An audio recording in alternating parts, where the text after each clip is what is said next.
I would just know like, oh, this person, like when I'm around them, I could be like perfectly happy. And then all of a sudden I'm depressed or like sad or angry or whatever. And I'm like, this doesn't feel like me. I was like, okay, now leave me alone. And there you go. You got it. Experience the colors and then go. I talk with my hands a lot. I'll try to not do that. Me too. And she's like, well, would you like to give a talk? And my first thought was, oh my God, I'm going to have to learn PowerPoint. And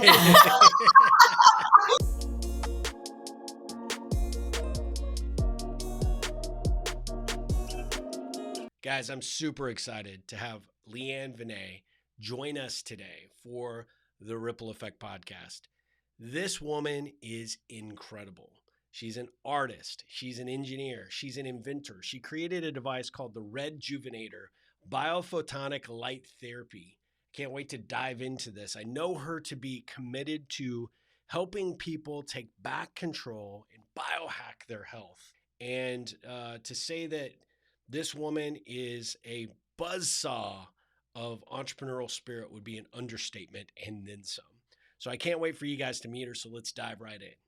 Leanne, welcome to the Ripple Effect podcast. How are you doing? I'm doing great, Steve. Thanks for having me. I'm excited to be here and chat with you. I am super excited for this interview. I got to tell you, you probably remember when we first connected, you came to an 8-minute Ripple. And since that time, you have always stood out to me as somebody that is, you just have an amazing spirit. But the thing I really was impressed with the night that I met you was just your enthusiasm and your energy and this incredible smile that invited everybody in. So I wanted to start there to tell you how much that first interaction meant to me, and the fact that we stayed connected via social all this time really does mean the world to me. So I'm so grateful you're here today. Oh, well, thank you. I still remember that encounter. It was so long ago. I can't even remember. God. Yeah. I want to say it was like 2015, 2016. Yeah. Like way back when. Yeah. It was maybe even earlier. I think it was earlier than that. Yeah. But anyway, it was a long time ago. I think I was still a full-time artist back then. Wasn't I? That you were. Yeah. In fact, that was the thing that I think that when you came to the After Ripple, you and I started talking, and and it's kind of a perfect, sort of approach to kick this thing off, right? Because when we first started talking, you made a comment about color and energy and the enthusiasm that you had towards helping people understand how important it was to embrace that, how that brings in creativity, how it unblocks the challenges that we often have from a mental and physical perspective. And of course, obviously that's informed the work that you're doing now, and I will get into that. But could you just give my audience just a little sense of kind of what inspired you? I mean, I almost always like to start with an origin story, but I feel like from a origin perspective, that's kind of where our relationship started. So I want to dive in there. Well, I've always been interested in alternative healing. First of all, I came out of the womb with a massive distrust for big pharma. I came from a pill popping family, and everybody was popping pills all the time in my family. And I'm from Canada, and you could get codeine over the counter. So when my mother would even try to give me things like, children's aspirin, I'd be like, no, I'm not taking that. My body will fix itself. So that's a constant. That's been a constant throughout my life. I have had a voracious appetite for learning, and anytime I would learn something new, I would always want to teach people and share that information. And as a child, that just seemed normal to me. I only found out, later in childhood, and when friends would point it out to me that they loved the fact that I was so curious and would always ask a lot of questions. I would always ask tons of questions, and I would never just take anything at face value.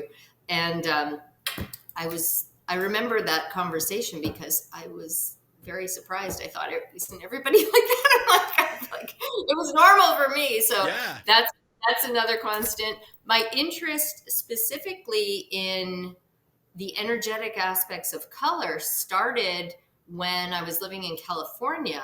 I was working as an engineer. I used to design submarines for Lockheed. This has nothing to do with designing submarines for Lockheed. I just happened to be taking an evening course that was being taught through this adult extension thing or whatever. It was so bizarre and random. Well, nothing's random, but how I came across it.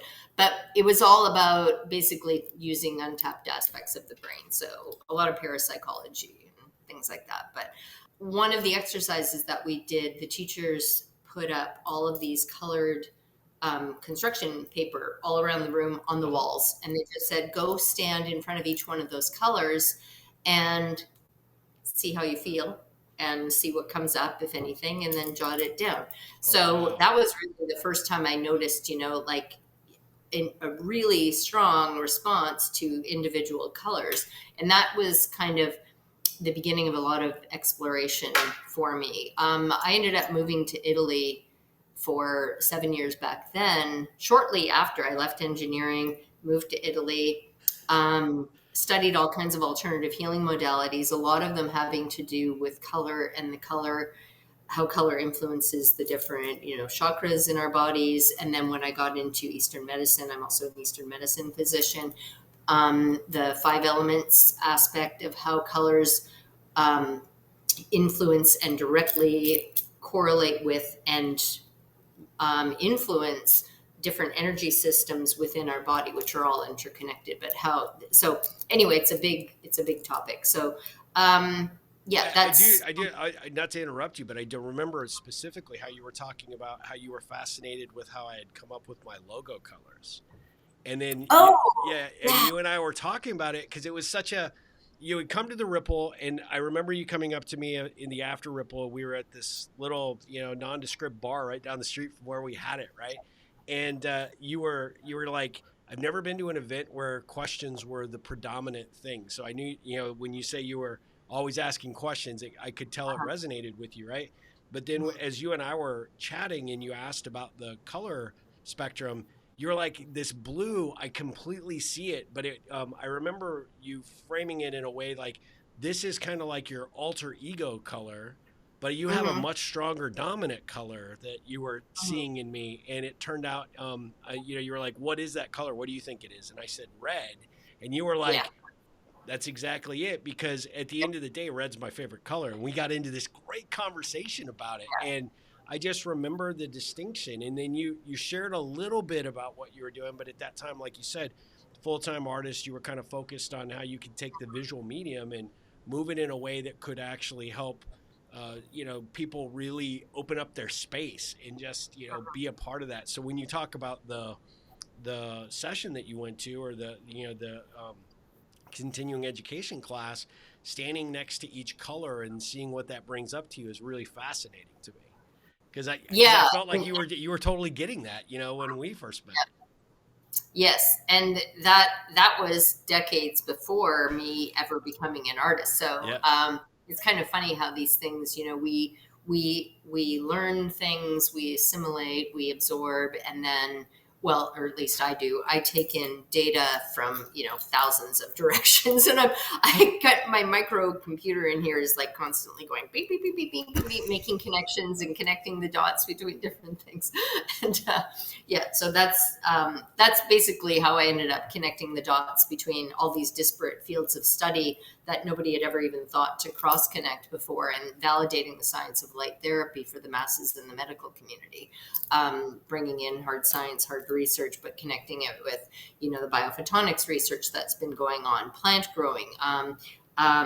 The electromagnetic spectrum, physics, how sunlight, has all of these color frequencies within it, then evolution and all of that. And then back then, when people didn't know anything about blue light and the fact that these LED screens emit high percentages of blue light and how it can throw off your circadian rhythm, all of that was brand new information when I was teaching about it. Like nobody knew. And then it just started getting picked up by bloggers and then influencers and spreading. But I was doing a lot of interviews back then as well, magazine interviews and television and international and nationally syndicated radio, and so just kind of spreading the information that way organically. I wasn't ever going out and promoting any of this. It was that people were finding me, and it was just like this onslaught of people wanting to know more and more. And that was where I ended up leaving the professional art world, because it's like I didn't have time to do all the speaking and the teaching and do the art. But the art was the catalyst Yeah. And the paintings were the catalyst for having these conversations in the first place and bringing them out into the world where people would see my paintings. They'd have these very strong responses to the color energies in the paintings, and they'd be like, oh my God, I can't stop staring at your red paintings or your blue Yeah. paintings or your Yeah. whatever color it was. And then I would tell them, if you're really strongly drawn to that color, it might mean you've got this going on in your body and this going on in your life, kind of much like Yeah. how Yep. we had that conversation. And what colors are you really drawn to normally, and what colors are you drawn to right now? Because we have our main constitutional colors that are kind of like our battery recharge colors, like red is for me and for you. You know, we're high energy people, and it's like it keeps your battery charged up. Oh, yeah. I thrive being in this high energy state. So, and then, you know, like, but sometimes maybe you're overloaded with like too much energy or too, you know, like it's the same thing when you, like, if you drink too much coffee and you're caffeine sensitive, that you did, like the last color you're going to want to be around is red because it's more stimulating. So you might you might normally love red, but if you're overstimulated, you might be like, no, I need some blue or some teal or some indigo right now or some violet or any of those more calming, sedating colors. So is that what you reference as the energy body, really understanding what resonates with each individual and helping Um, gain a better well, understanding of that? the energy body is basically, I mean, we're much more than this physical body. Most people have been conditioned to think we're a physical body and we deal with chemistry in the physical body. I mean, Western medicine and most alternative forms of medicine focus on chemistry, whether it's, you know, trying to manipulate chemistry through pharmaceuticals or trying to manipulate chemistry through supplementation. Yeah. That's that's downstream from what's happening in the quantum physics aspects of the energy body. So my physical body is here, you know, theoretically, you know, you think you're a solid object, but really, I mean, there's no such thing as solid when we're talking in terms of physics. But so our energy body actually radiates, you know, several feet out around us. Okay. You know, some people call it the aura.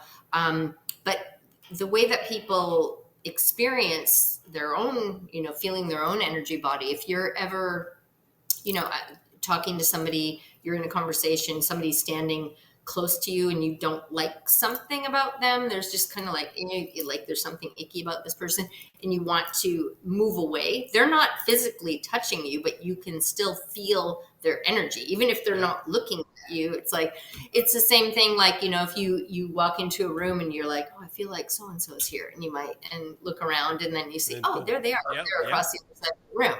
You know, you pick up, there's so many ways that we are in tune with our energy body and other people's energy bodies, but it's at a often subconscious level because people haven't been really conditioned to think in those terms in modern society. Yeah.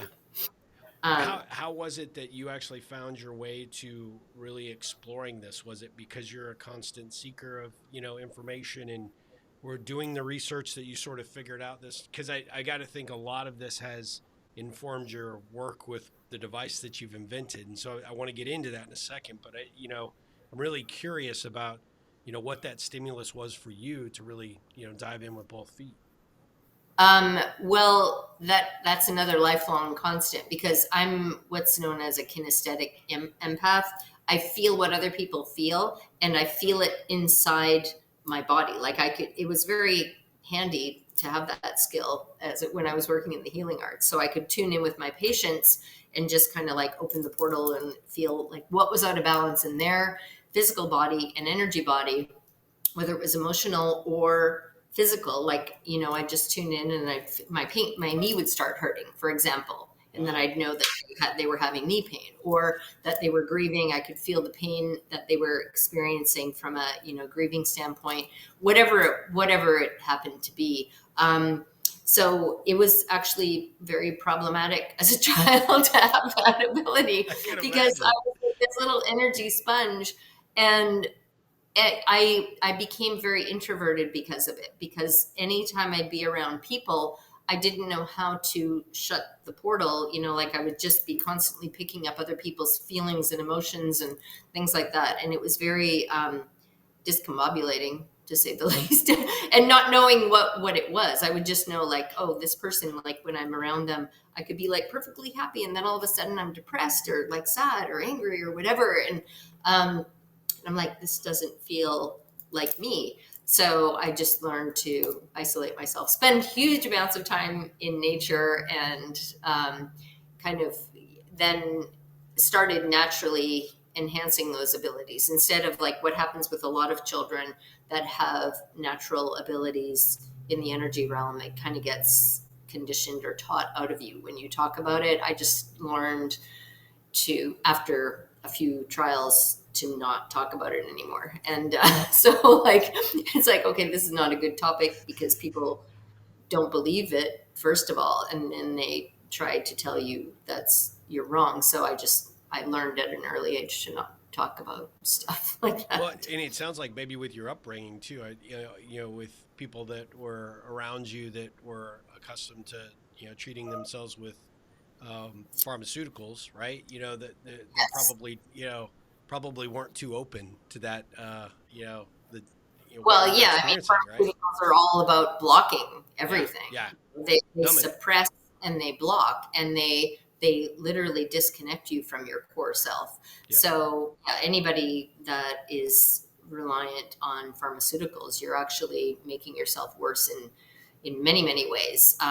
You'll never heal that way, for one thing, and it actually puts a lot of toxic overload in your physical body and the energy body, and then it disconnects you even more from your core self. So you keep getting more and more removed from your ability to heal, and of course, that's all by design. So Yeah, of course. Yeah.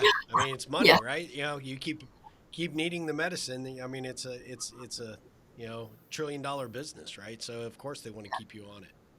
yeah, and one drug then causes 10 new problems, and then you Yeah. need 10 more drugs, and then it's like a dog chasing its tail, just Oh around in yeah. circles, circles, circles. And yeah, so I work with a lot of people. I have a community, a big global community of all my customers that everybody gets to join for free, where I give them all this guidance and teach them a whole new paradigm of how to heal permanently by focusing on the energy body system, which governs the physical body. So instead of trying to medicate and treat the physical body with chemistry, you focus on healing the energy body system, and then everything in the physical body, which is downstream from there, resolves as So, well. so let's talk about that work a little bit because I have to think it is informed this. I mean, you're the inventor of this device called the REDjuvenator, right? Mm-hmm. REDjuvenator. Mm-hmm. Talk a little bit about that. What is biophotonic light therapy? How does that apply to the work that you're doing? I mean, what I find fascinating after you and I reconnected, and I've just kind of followed with great interest for a while, is how you took your engineering experience and your that background and that research and that inquisitive mind, and you just parlayed this into developing something that was so needed. So I'm fascinated. I want to know the story. Yeah, and it was very reluctantly. I refused to do that for 10 years. So like, I was teaching about all this stuff, validating the science of light therapy, because coming from an engineering background, I knew, having been in that world and working with a lot of engineers, a lot of engineers go off and do entrepreneurial things that are like me, not cut out for working in corporate America or working for some big government contracting firm Yeah, where you're like, here, color within the lines and don't even think about straying outside the lines. yeah, God forbid, like, don't have an original thought. We don't like those. Don't think for yourself. Just follow the rules and do everything you're told to total do, and line. just Yep. do it really well. So where was I going with that? Well, how you sort of deviated and were able to Oh, turn this into this yeah. venture, So, right? well, so it goes back to validating the science of light therapy for the masses and medical community. And I never planned to do that. I was a full time artist, like I said. I started having these conversations one on one with people about the healing effects of color and why we're strongly drawn to certain colors over others at different times in our lives and how they correspond to the energy system, blah, blah, blah. Anyway, people kept, like, I want to know more. Where's the book? I want to buy this book. And I'm like, well, the book's in my head. This is like hundreds of connecting the dots, and it's like I no. Can you write a book? It's like, oh, do you know Yeah. how much work that would be? So pestering for 3 years, where it's like, oh, can you put some of this on your website at least? I'm like, oh my god. So finally, I put some information on my website, very pared down, but it's like, okay, so this is general information that will apply to these colors, and everybody can use this information. And I was like, okay, leave me alone. And there you go. You got me around. So that was then, now it's on the internet. And then I started getting bombarded with invitations to speak. And the first speaking engagement was at a major medical university, at UT Health Sciences Center in San Antonio, where they wanted me to come and exhibit my paintings and then teach about the science of the healing colors, the science behind the healing aspects of color and light. And it was just going to be a stationary exhibition where it's like, okay, we're going to have the paintings and then I'll have all this information on panels and you can experience the colors and then go. I talk with my hands a lot. I'll try to not do that. Me too. And then go read the information. So do the right brain experiential part where you have the experience with the colors and then go learn what it means. That was where it was, what it was supposed to be. When the curator for this exhibition came to my gallery in Austin, when I was living in Austin at the time, and she came with her husband, and they're leaving, and he's like, she needs to give a talk. And the woman is like, well, we don't do talks with these. There's just like an exhibition. And he's like, no, she has to give a talk. You can't just like go and read this stuff. She has to give a talk. And she's like, well, would you like to give a talk? And my first thought was, oh my God, I'm gonna have to learn PowerPoint. And but my intuition said, yes, you have to give a talk. So much of the stuff that I've done, I don't do it because I choose to do it. It's because my intuition or my guides or whatever you want to, my downloads, I call them. I get informed that way. And it's like, you have to do this. And I'm like, oh, no, I don't want to do that. It's like, that in your fan base, they demand it. Yeah. So it literally is enough people pestering me to do things. So I give that first talk with the exhibition, then that gets, all word spreads about that. There are TV interviews, there are newspaper interviews and all kinds of stuff. Then UT Health Sciences Center in Dallas, which has like 10,000 people, if not more, they invite me to bring the exhibition, give a lecture up there. And then it just kind of snowballed. South by Southwest Interactive, I spoke there, and the Mensa conference. And it just kind of grew from there. And then I started getting invited to speak at major medical conferences, international conferences, and stuff like that. But what was the original question?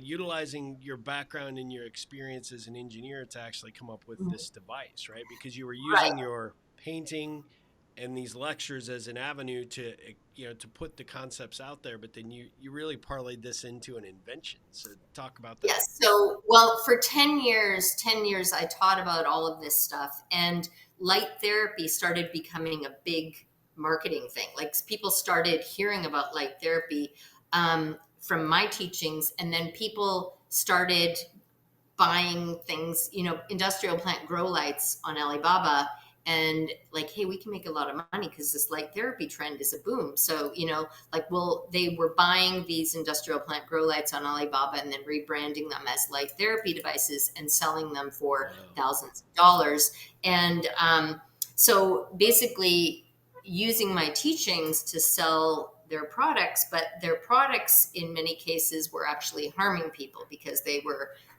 anyway, that's a whole other topic where there's so many people that know nothing about healing and know nothing about know enough about light therapy to be dangerous, where it's like, hey, why don't I create this thing? I'll just go and buy a thing. Product and a buck, right? What they were really good at was marketing, and they were because they were coming from a marketing background, and they'd make these slick websites. And so I was getting approached. This was happening in 2016. I had 3 companies back to back. I'd already been getting approached by people that were selling devices and wanting me to promote them.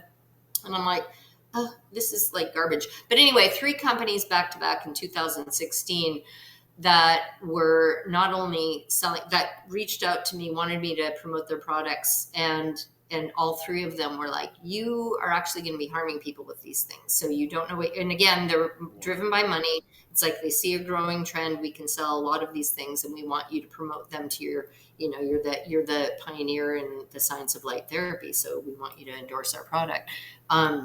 And then after trying them and telling them, it's like, no, you're actually, the benefits of this are going to be nominal, and you're actually going to be harming a lot of people. And I don't care how much money you want to pay me, I won't tell people to buy your product. If I could find something that works, I will tell people about it for free.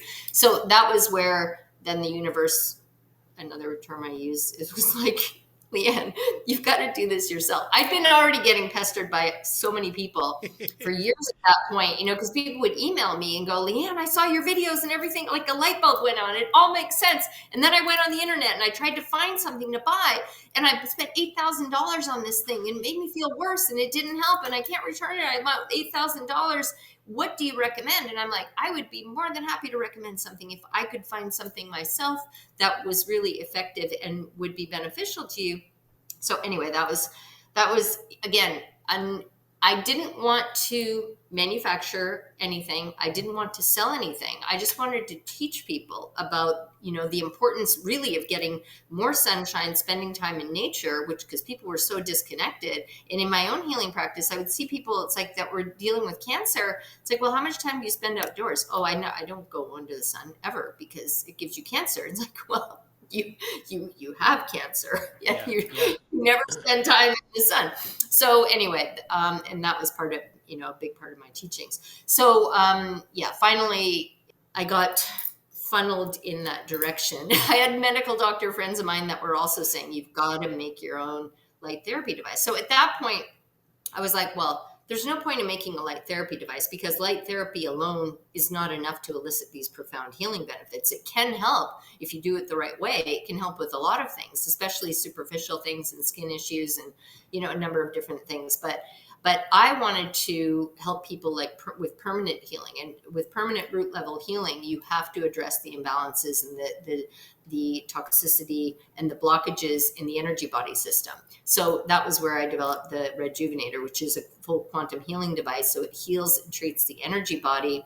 And the way that it does that, it puts energy, life force energy back into the system. It's not just shining light on you. It's actually putting that life force energy into your energy body, opening up blocked energy channels and healing wherever there's physical tissue damage. So torn rotator cuff, torn meniscus, hormone imbalance, thyroid dysfunction, brain cancer, brain glioblastoma. I mean, you name it. It's like everything, because it's treating and healing at the root, which is in the energy body system, filling up I use the analogy often of, like, if we're a car, our life force energy is what our gasoline. We need that life force energy to get through life. The only thing that distinguishes you, Steve, talking to me now, sitting there very radiant and, smiling and being alive, is that life force energy. Because if you didn't have that life force energy in you would be laying on the floor and I'd be going, Steve, Where are you? Yeah. where you go? So the life force energy is the distinction between having a living, energized body and being a dead hunk of flesh. Western medicine analyzes flesh, and they take chunks of flesh out of your body to analyze, and it's not part of a living system anymore when you're doing that. So anyway, the REDjuvenator treats and heals the energy body system and heals any physical damage that has happened in the physical body at the same time. So I have so many questions, but for the REDjuvenator, when you went down the path and said, okay, fine, I guess I have to do this, right? How difficult was that? Was that just like, once all the pieces fell into place, it just went? Or was it, can you talk about that journey? Because as entrepreneurs, and you have such great entrepreneurial energy, right? You are like a lot of entrepreneurs I know. They're like, nope, don't want to do it. But then if nobody's going to do it right, I'm going to have to do it. I need to solve this problem. I have to fix this, or I have to get this idea brought out because it will have a larger impact. And so I'm so enamored with how you've done it and what you've done. But, was it once everything fell into place, you went, or were there a lot of bumps along the way? No, kind of none of the above. The catalyst was those three companies back to back that were reaching out to me, and three of them in three different ways were going to be severely harming people, a lot of people that were already sick, especially. Yeah. And then my mama bear part came in, because it's like, you're using my teachings to actually hurt people. Yeah. So then I had already been invited. I don't know if you've heard of Bulletproof Coffee. Yeah. That was the thing. They're separated from the person who founded the company originally, but so I had been invited the previous 2 years to speak at their big conference that they had out in California once a year, and I couldn't do it because of timing. And that year, in January of 2016, they just started planning the conference. They reached out to me. They're like, "You're the first person we talked to. Can you speak at the end of September, beginning of October at the Bulletproof conference?" And I said, "Okay, yes, I don't have anything scheduled then. I'll put it on my calendar." And they're like, "Oh, and by the way, because you're going to be one of the speakers, do you want," they had like $4,500 booths. They have a big tech hall where people would come in and sell all their, biohacking stuff. "And do you want a free booth?" And I'm like, "Okay, well, I don't sell anything, but I'll take it. Yeah, I'll do something interactive. I'll do, I don't know, an educational thing, where people can experience color and light, I'll figure out something, but yeah, I'll take the booth." So, so this is in January of 2016. Then, later that year, I start getting contacted by these three companies, literally back to back. And it was basically, again, the universe does these things in very mysterious ways where it's like, "Here, Leanne, I'm going to I know you don't want to do this thing. I know you don't want to have your own product line and, create something and manufacture it and do all that and sell it and blah, blah, blah." And to this day, I don't sell my product. I have something available for sale, but I never sell it. Yeah. All of my customers sell it for me. So it's always coming through word of mouth. And I don't have an affiliate program. I don't pay them to sell it. They sell it because they want to help their friends and family members. But anyway, so I got this booth, I got the speaking engagement, and then these three companies back to back where I'm like, hell no, I'm not going to tell people to buy your product because I'm not going to, promote something that's going to be harmful. So anyway, then it was just kind of like, oh my God, like that thing, like, there's like, I keep waiting for somebody else to make something that's going to be helpful, and it's just not happening. And I have all the information, the knowledge. I'd been already researching, and doing my own research with different frequencies and stuff. So anyway, I was like, oh, what would be involved with doing this? So I started looking. I realized as an engineer, especially, working in any kind of like engineering, practical application, you don't, and this I learned from when I was working at Lockheed. I would go, when I'm trying to design something for the submarine, it's like, I'm like, okay, I've got an idea, but how easy is this thing going to be to build? So I would go and I was the only engineer that would do this. I'd go talk to the guys in the shop that had been doing this for 20, 30 years, doing the manufacturing, the creating of the parts, like they're the ones that are actually making these things. We do the design, but they do the actual, like, okay, this is how we have to machine this. So I'd go back and I'd be like, okay, this is my idea. How easy is it going to be to build? And they'd be like, well, that's going to be kind of, complicated, but but we can take this part here that we already have and kind of tweak it. And like, okay, perfect. So I'll go back and integrate that. So I learned that the best way to do things is often to take something that's already in existence. It cuts down cost and it makes the manufacturing process much easier. Instead of reinventing the wheel every time, you just adapt the wheel. So so that was where I'm like, I had a number of ideas about doing wraparound things, and I'm like, that would be like so complicated and probability for breakage and blah, blah, blah. So I'm like, all I really need is the perfect jar for my formulations. I need a container to contain my recipe, basically, like a famous pasta chef who people are like, can you please put your amazing pasta sauce in a jar so I can buy it in England or in Ohio and don't have to fly to your restaurant in San Francisco to eat it. So the chef is not going to go and invent a jar. He's just going to, well, I'd like this is a perfect size jar, the shape, I like the shape, it opens easily, So I am like, okay, I just need the right jar. That will accelerate the whole process. So if I get the right jar, then I can put my recipe in it. And so that's what I did. I went and I started looking what would be the perfect jar. And I found this 1 foot by 1 foot container, basically, that was being used for residential lighting applications. So I'm like, this is perfect because it's lightweight, it's portable, and it covers a large surface area. I can put my quantum healing formulations in it and the light therapy component, and it will be you can use it for everywhere in the body, and it's modular for people that want to set up, a whole bed. So that was what I did. And I was able to, and then I literally contacted, I think, 2 manufacturers, and I'm like, can you take this and put this inside it? And then I found one that's like, yep, we can do that. And I'm like, okay, can you get it to me? Can you get me these prototypes and get them to me within 5 weeks? Because that was when I was going to be speaking at the Bulletproof conference. And I'm like, okay, I'll launch at the conference, and I've already got the speaking engagement. So this is how fast it all fell into place. I mean, it was like, okay, like all the ripples that had to happen to make it so, though. I mean, that's incredible. Well, yeah, well, and a lot of people going, please do this.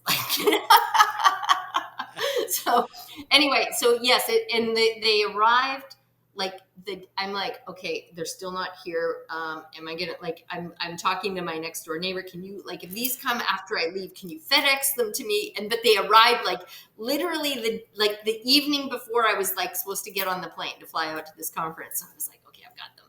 And anyway, so I set up the booth. I had 2 amazing friends that helped me to do the launch, and we set up just chairs where people could experience these for themselves.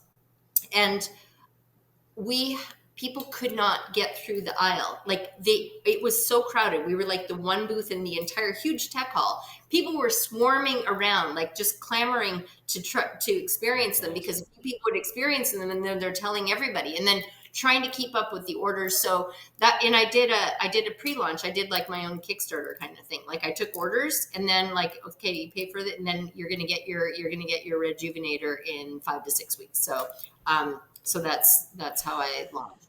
And yeah, we couldn't keep up. And then ever since then, it's just been word of mouth. They told 2 friends, and so on, fractals going out into the That universe. is so awesome. What a great story. I mean, So how did that feel to launch that, though? I mean, how did it feel? Yeah. Well, it felt like, I mean, after it was out there, I'm like, I was supposed to do this a long time ago, but everything happens at the right time. So yeah. I never look at it it would have been better if I'd done it before.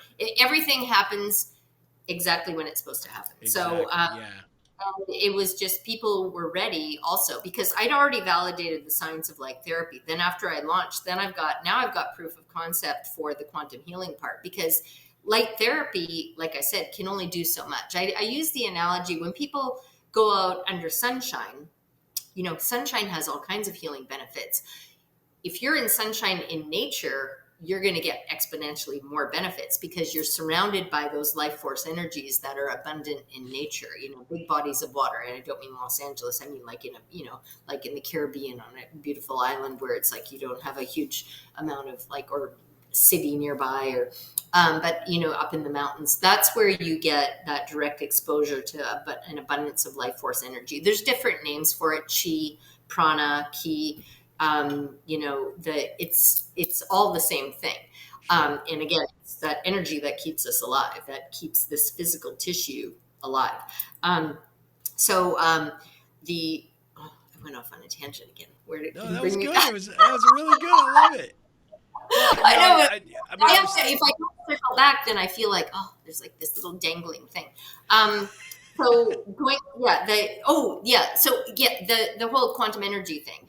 So because I'd already validated the science of light therapy for more than 10 years at that point, then I'm now I led with the light therapy part, but in the background, there's this quantum healing aspect, because you have to introduce brand new concepts with baby steps, I found. Yeah, because otherwise people get overwhelmed, it's tilt for them. They can't comprehend. It was the same thing at the beginning, with the light therapy, but that's why my talks early on, they're an hour and a half, just to give you the building blocks so you can understand this concept, and piece it all together from not just scientific data, that had been around for more than 100 years, by the way. It wasn't this is new. I didn't invent light therapy. People have been researching it for, since the late 1800s. So people, like Niels Finsen in 1902, I believe it was, won the Nobel Prize for medicine for his research with using red light for healing, smallpox scars and tuberculosis of the bones. And So anyway, this wasn't new information. It's just, it wasn't getting out there. It was being suppressed. It wasn't, like there's no vested benefit for anybody to promote something that you can go stand under the sun. It's free. Nobody can make money off of that. So, um, although they did in Switzerland, and in Canada back in the day, they had these heliotherapy clinics where people with tuberculosis or children that were very sick, their treatment was, here, go lay under the sun. There you go. Okay, that's your treatment. Do that every day, and you'll get better. And they did. But again, these were in the pristine mountains. They're not in a big city. So if you're standing under sunlight in the middle of New York City, you're still going to have a net negative effect, because all of the toxic, electromagnetic frequencies and the toxic energies and the pollution and the chaotic energy, because all of that, people in a state of chaos, all of that, getting in an argument with somebody, getting in like somebody cutting you off in traffic, all of that is like little straws that are, people are sticking in your gas tank, or you are being exposed to these straws that are in your life force energy gas tank, and they're siphoning off that life force energy. That's why you can go from being, oh, I'm in a great mood, and then you get in, like somebody starts yelling at you for something, and then you're like, oh, I feel exhausted. Like you get in an argument and you're depleted immediately, because it just sapped your energy. It like stole a bunch of your energy. So we used to spend time in nature. We used to be connected to nature and the earth. And now more and more people live in cities. They live in these hermetically sealed environments, where they heat and they air condition their home. They never go outside. If they go outside, it's to get into their air conditioned car or their heated car and drive somewhere else. And then they get into another building. So more and more people these days are, and a lot of that is societal conditioning as well, because they just don't understand the importance of spending time in nature. So they're like disconnected from these natural life force energy, healing energies that we used to have an abundance of in our lives. And that used to be like me intuitively as a child growing up in Canada. I'd be like, I was just out in nature all the time. I still am. I mean, at my ranch, I'm like, I am outdoors all the time. I don't air condition my house in the summer until it gets nighttime. And I live in Texas, where sometimes it gets 110 degrees here. But if it does get in the hundreds, then I'll close up my doors, and then I'll turn the indoor temperature to like something in the high 80s. And then, because I'm in and out all the time, but other than that, I just don't air condition. So because I acclimate to the heat, and that's much healthier for you that way. Same thing in the winter. I'll wear sweaters inside the house so I can keep the temperature in the house cooler, because then when I go outdoors, it doesn't feel very cold, and I just bundle up. And I spend we're in the middle of a freeze right now. Well, yesterday was actually beautiful and warm, but we're going to have temperatures in the teens again tonight. So, but like the freezing cold days where it was like below freezing, I'm outside. I'm like, I bundled up. I'm out there with my dogs. So like, I was loving it. It's like, I'm used to this. So, what was the question? No, I mean, you covered it. I love it. I think for my audience that they just I think they're going to be enamored with you 100%, just like I am. I mean, I could listen to you speak all day, because you have such enthusiasm, and just you talk about life force. I mean, it just oozes from you. I mean, you're very inspirational, and all that you've done to accomplish what you have done, and now with the device, the fact that you heeded the call and you now have it. I see your posts. I mean, this is just very briefly, maybe just give my audience a sense of the things that it can address, right? Because I've seen you talk about, people bringing their pets and utilizing the device for that. I know you mentioned sort of reversing aging and skin conditions, and even COVID, for the long, the long sufferers of COVID, right? The long haulers, I should say. Yeah, all of the above. So yeah, I mean, I would say the majority of the people that are in the REDjuvenator community have come because they've, in many cases, spent years, if not decades, struggling with one health problem after another that then snowballs into all of these health issues. And if they got started in the pharmaceutical realm, then that adds a whole other, can of worms to the mix. But so, I mean, anything and everything that you can think of, because every imbalance, whether it's a skin issue or an internal organ problem or anything like that, it all starts in the energy body system. So I do pro bono healing consultation call times 2 afternoons a week, where when people have a ton of questions and they've got all these health issues, and they're invitation only, so people can't just go on. I never get anything done if I like. But so within like 15 minutes, I can tell them all these things that they've been struggling with for decades. Like, where I can tell them, okay, let's go back. When did it first start? When did these, like, it might be in childhood. Well, what were the first things that you dealt with in childhood? And then going through that and then telling them the progression. Well, that started there, that weakened that energy system. The whole thing started from, whatever the situation was, whether it was childhood trauma or being in perfectionist or whatever, all these things that we impose on ourselves often from an early age. In my case, it was, growing up in a very traumatic family, and like lots of screaming and yelling and constantly not knowing, like, am I going to have a place to live? And am I going to be like out in the snow, or, and that constant fight or flight. So I used to have constant liver, like my liver didn't function for years. I just couldn't detoxify, and I accumulated all these toxins. I didn't find out until I was in my 20s, late 20s, what was actually going on after I moved to Italy. Anyway, longer story, I managed my liver dysfunction for like about 18 years, where I had to juice fast twice a year, just to like clean house so that I could continue to function. It didn't heal my liver, but it helped me to be able to keep things, like cleared out of my system. The REDjuvenator finally permanently, like completely healed my liver, and everything works great now. So I have a stronger functioning liver now than when I was, 13 years old. So, but all that to say that all these things that, cancer, for example, is an accumulation of toxins and blocked energy in the system, and where it manifests in the body, that, that tells you what energy system is affected and what psycho-emotional root there is that's at the foundation of that. But basically everything is healable and reversible. We've been conditioned to think that, oh, you just have to deal with that the rest of your life, and you're going to take a pill for it. And, you're going to pay for that pill, or your insurance is going to pay for it. But it's like nothing in the pharmaceutical industry is free. You're paying for it. I talk to people all the time. Well, I used to, not so much anymore, but it's like, oh, I have these 2 job opportunities, and I'm going to take this one because it's got way better medical. But that job would be way more fun, but I'm going to take this one because it's got better insurance. And I'm like, you're going to be needing that insurance because you're going to be stressed out and you're going to be hating your life because you're taking a shitty job because you want the medical insurance instead of like the staying healthy and happy because you take this other job over here that's going to keep you satisfied and fulfilled.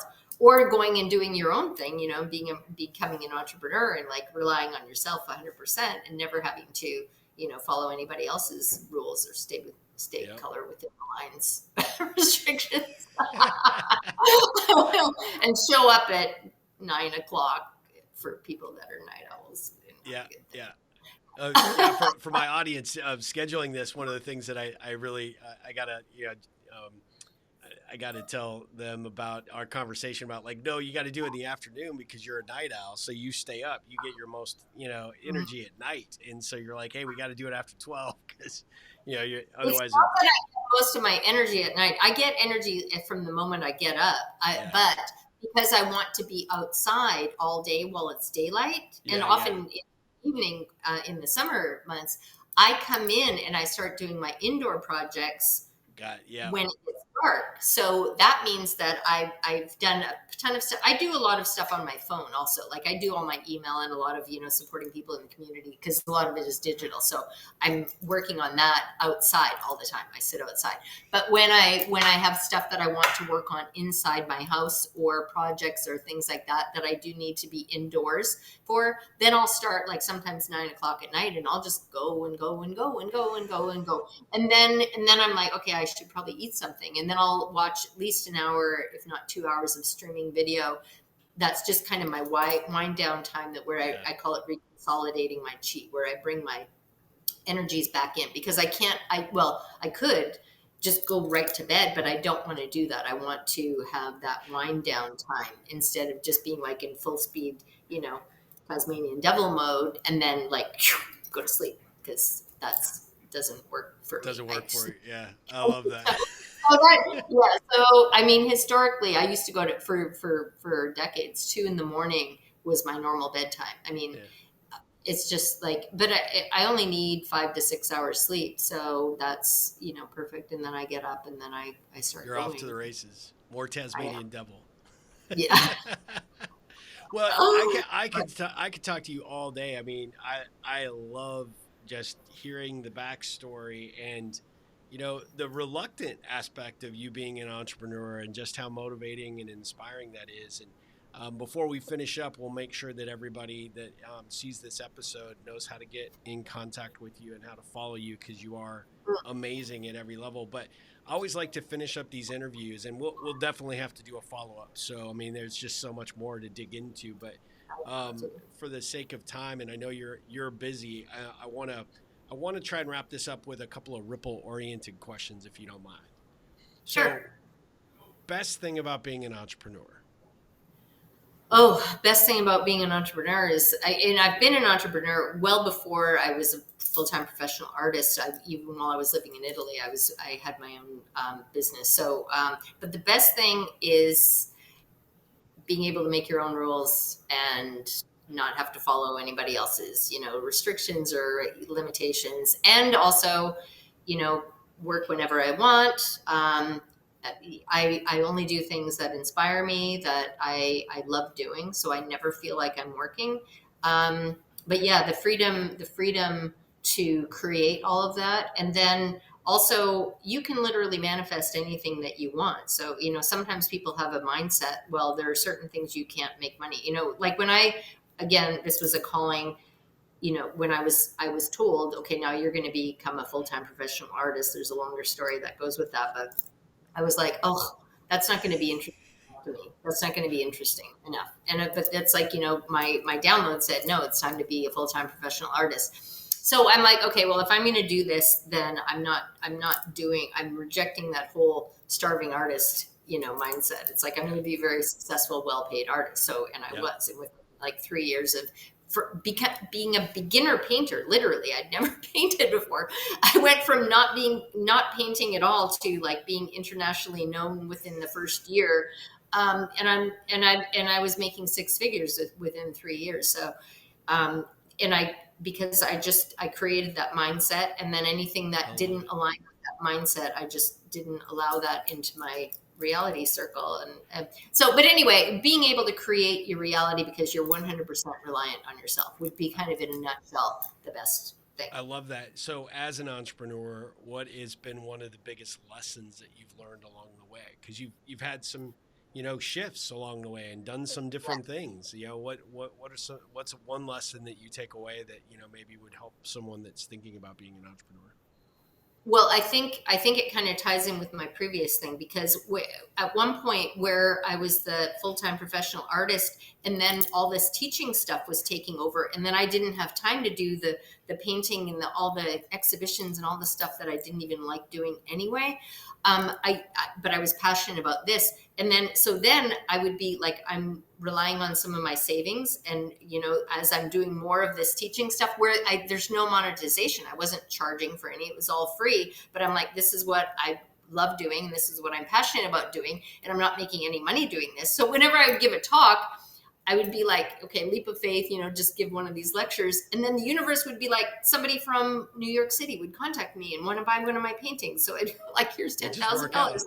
So, but the thing was that basically, again, we create a reality. So if you get focused on like the lack, or the like, I don't have enough, or how am I going to pay my bills, and worrying about that, you focus your energy on that part, the negative part, and the worrying and the fear, you're going to attract more of that. So you focus on what it is that you want to create, and the abundance, and the prosperity and the wealth and the ability to do this, that you're what you're passionate about, and help millions of people. You focus on that, and focus on, like, I'm going to be taking care of myself. I'm not just going to give and not have something that's taking care of me, because that's one of the things that people in the healing arts often have to learn, is that we need to take care of ourselves. I use the analogy of, like, when you're on the plane that, it's going to crash, the oxygen mask comes down. They're like, put your own oxygen mask on first, then help your loved ones. Because if you don't take care of yourself first, you're not going to be around to help. You're going to pass out, and then your loved ones are going to be like,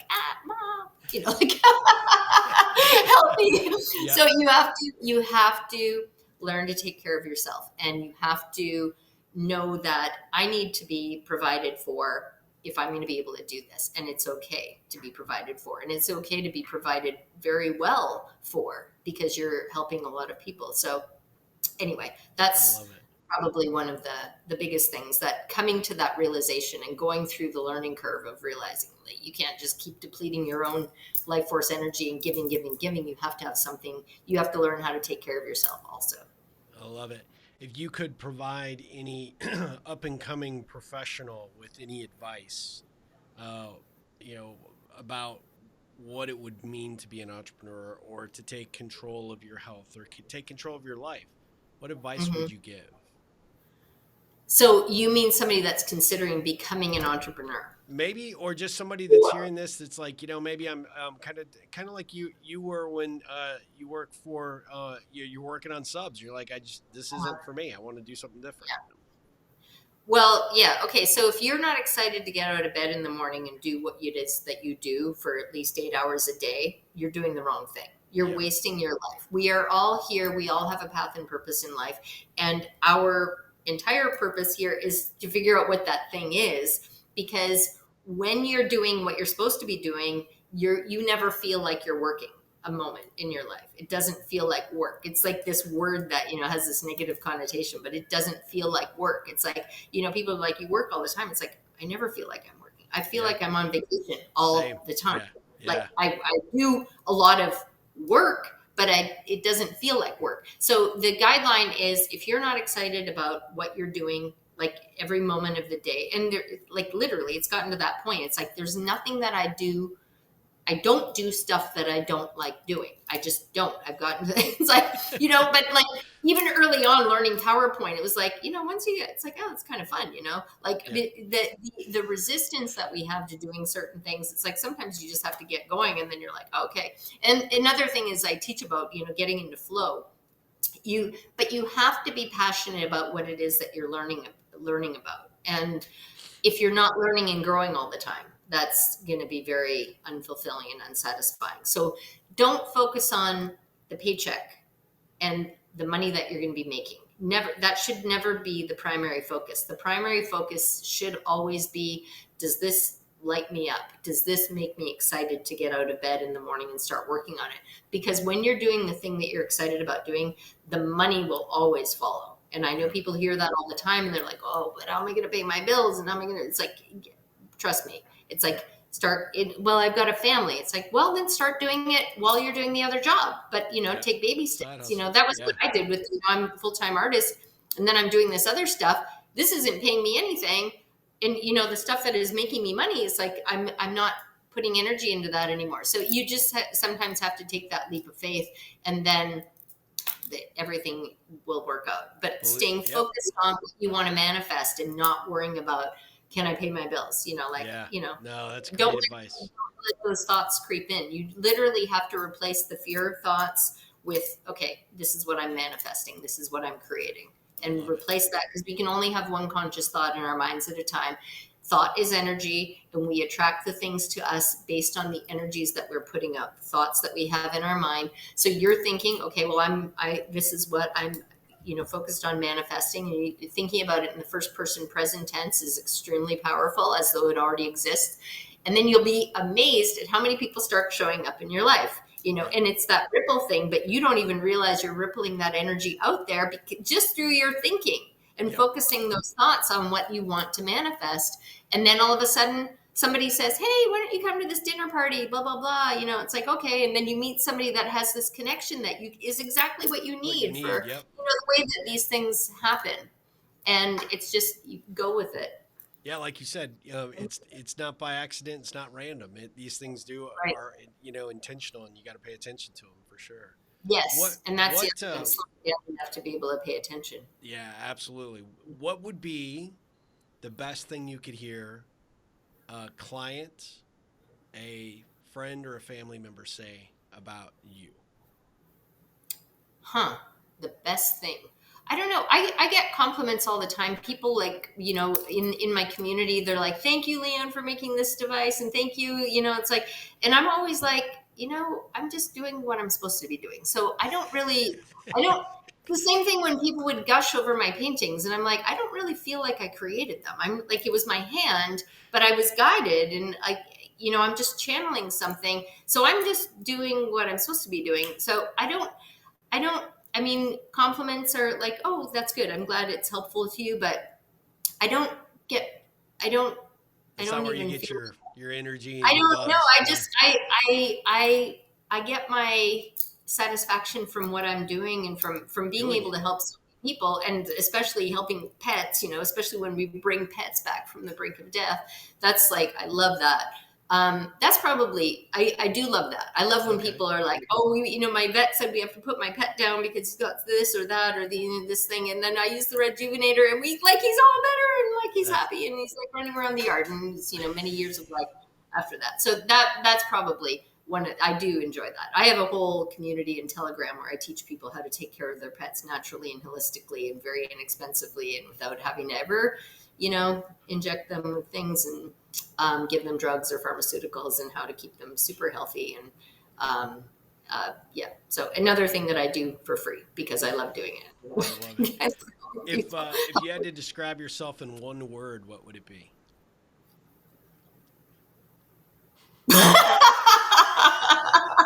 One word. Oh my god.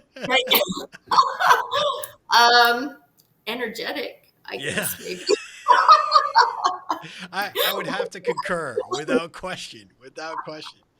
Well, last two questions. What Okay. does the ripple effect mean to you? What does, well, the, you know, I think we've talked about this, and also via email, that your word, the ripple effect. I teach about this. I call it pay it forward. I'm constantly repeating the benefits of paying it forward. Go out of your way to help others whenever you can, and that then always comes back. You don't do it for that reason, but it always comes back to exponentially benefit Always. you. I started learning that when I was very, very young in life. Like, I would just always help people because I loved doing that. And that's rippling that, you know, healing energy or positivity or whatever information out into the world. Whenever I needed something, it would just like, I never have been wanting, because you're creating this abundance, and you're creating flow in your life because Yep. you're rippling information, you're rippling that positive energy, healing energy, whatever it is, out into the world. And it literally is like circling back to you. So it's the, I call it pay it forward, and you call it rippling. Yep. It's the same thing. It Or is. flow, you know, or I teach people about flow. It's literally creating that movement forward of energy, and then it's like cyclical. It's the same thing with the, you know, our energies in our energy body. They actually go in a big circle around us, and then so everything creates flow, and it comes back to you. It's like a boomerang. Yeah. So I love it. that's I what. love it. That's a great definition. I love that. What ripple can I create for you? What ripple can you create? Well, I think just the fact that we're having this conversation, I mean, you never know.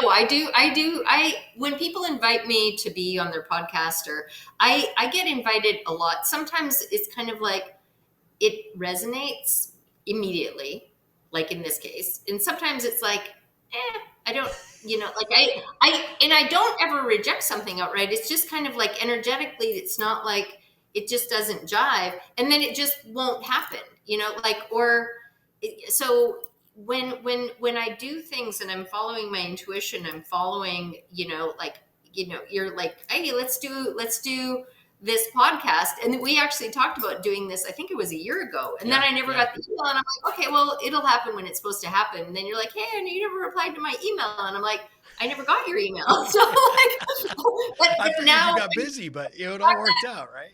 the fact that we're doing it now, I mean, it's all perfect timing. I have no idea what, who's going to hear this or who it's going to benefit, but I'm sure it will benefit somebody. And, also absolutely. Each of us, the connection and reconnecting and, and I'm sure we'll be staying in touch more often. Absolutely. So, however, I don't know. I don't have any expectations. I just, do what I'm guided to do. And when I do that without, like worrying about am I going to be wasting my time doing this, or is it going to be, if I get a yes on something, then I do it. If I get a no on something, then it kind of fizzles out. So this was an emphatic yes. And I love it. Now I don't know. Well, I'm tremendously honored that you came on the show for sure. And before I let you go, tell everyone how you would most like them to learn about your work and to follow you. Okay. Well, I have a couple of websites. They're sister websites. Catalyticcolor.com is where all the information about healing colors and light. My LeanneVenier.com, LeAnneV as in Victor, ENIER.com.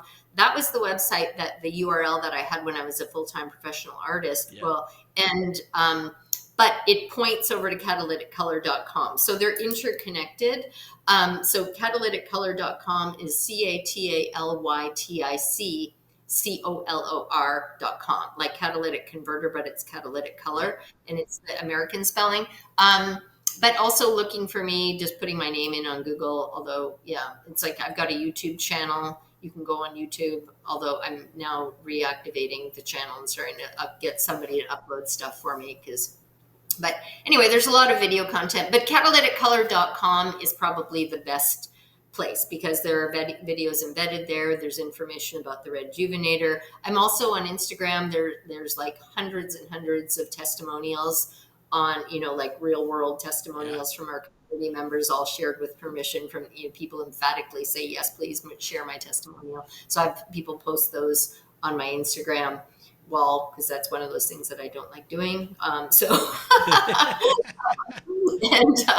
Anyway, so they're social media. I'm kind of shadow banned on Facebook. You probably don't see many of my posts on there. I educate people about things that are not, like acceptable per some of the powers that be. So don't look on Facebook, but find you everywhere else. Telegram. I'm active in Telegram. So if you're on Telegram, you look for my first and last name. I have a few groups in there. But my community on Facebook is for my customers because it's 100% about REDjuvenator therapy. So it's not about red light therapy, generic red light therapy. It's literally about REDjuvenator therapy, how to use REDjuvenator for permanently healing anything and everything you could possibly think of and bringing yourself back into balance, healing from long COVID, even like you said, or, whatever it is. I probably shouldn't have said that word because that gets you sent on some platforms. anyway, so the catalyticcolor.com and then Instagram, Telegram are probably some good places. And we'll put these links up just in the show notes so everybody knows how to get there and can click and go learn more about you. Leanne, I have just thoroughly enjoyed this time with you. I am so appreciative of the fact that you agreed to come on board. And we definitely will have to, we are going to stay in better contact. We're not going to say we will, we are going to, we have to, because you're doing some important work out there and I want to do what I can to promote you and support you anyway. And I want to help you promote your amazing work as well, because I know you're getting a lot more and more and more and more, and you've been doing this for a while now, and you're finally getting the recognition and acknowledgement and wider audience. But again, it's really because people are finally ready for it. So you were just your time. So. I was just early. Yeah. Well, I appreciate that very much. That coming from you, that's a high compliment for sure. But guys, we'll be back with another episode of the Ripple Effect podcast very soon. But until then, Leanne, ripple on. Thanks, Steve. You too. Pay it forward.